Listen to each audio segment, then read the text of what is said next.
Hello brains! I've been encouraging you guys to leave topic ideas in the comments below, and you have, and I really appreciate it. Matthew says, great videos. Could you make one tackling the issue of ADHD and sleep? Of course I can, Matthew.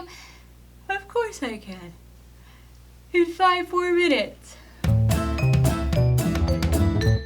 Brain, you're not alone. About half of kids with ADHD have trouble falling asleep, staying asleep, or waking up in the morning. And in adults, that number jumps to 70 to 80%. If that number surprises you, trust me, it surprised me too. I didn't know my sleep problems were because of my ADHD. I just thought I was a borderline narcoleptic night owl with restless leg syndrome who'd grind her teeth at night, fall asleep every time I sat down to relax, not go to bed so much as pass out from exhaustion, and sleep through every alarm short of an ice bucket challenge. I'm awake! I'm awake.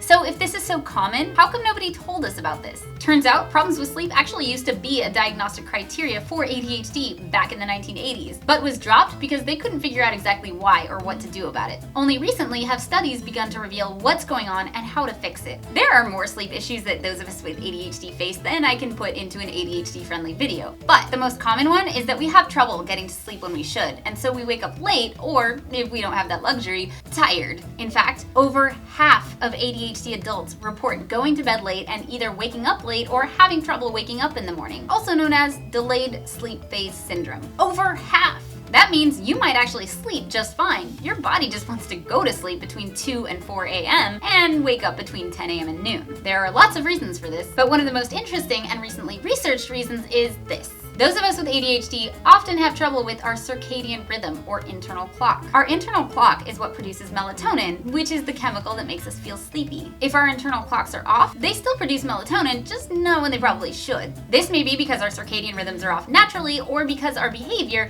creates or reinforces this rhythm. Either way, there are 2 ways of tackling the problem. 1, reset your internal clock, and 2, practice good sleep hygiene to enforce the rhythm you'd like to have. Psychiatrist Myron Brenner, MD, who performed one study on delayed sleep phase syndrome, believes that the sensors in those of us with ADHD are weak. They don't totally pick up on the gradual rising and setting of the sun. I know I don't, until it's shining in my face. So for us to reset our internal clocks, we might need a little extra help. Some people use melatonin to help reset their clock, but you should talk to a doctor before you do it, because if you do it too long or at the wrong time of day, it can actually contribute to depression. There have been some limited but promising studies done that show that the best solution is controlling your light exposure. Think of it like winding a clock to the correct time. If a clock's wrong, the only way to fix it is tell it what time it is. What tells us what time it is the sun. That means going out of our way to be exposed to bright light in the morning and avoiding it at night. One way to do this is to sleep on your roof and let the sun do all of the work.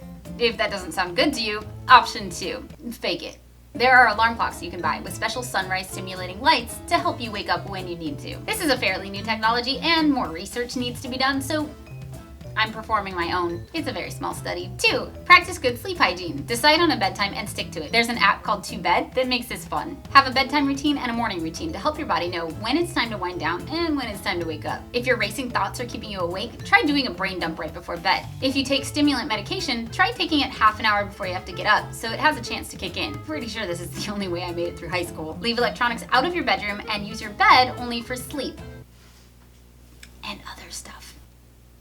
Try not to use electronics at all 2 to 3 hours before bedtime because they emit a blue light that makes your brain think that it's daytime. If you have to, get a blue light filter. This might feel like a lot of work just to get to sleep on time, but if you do it, you should also have an easier time falling asleep, waking up, and as a bonus, may even have a better sense of time and time management once your internal clock is properly set. That's it for this week. I posted a ton of links in the description below that should help. Let me know how it goes. Hit me up on Facebook and Twitter, and Matthew, I hope I answered your question. Oh, and the brain says that you'll sleep easier if you also subscribe to my channel. I can't vouch for that, but it's worth a click. The brain is sleeping.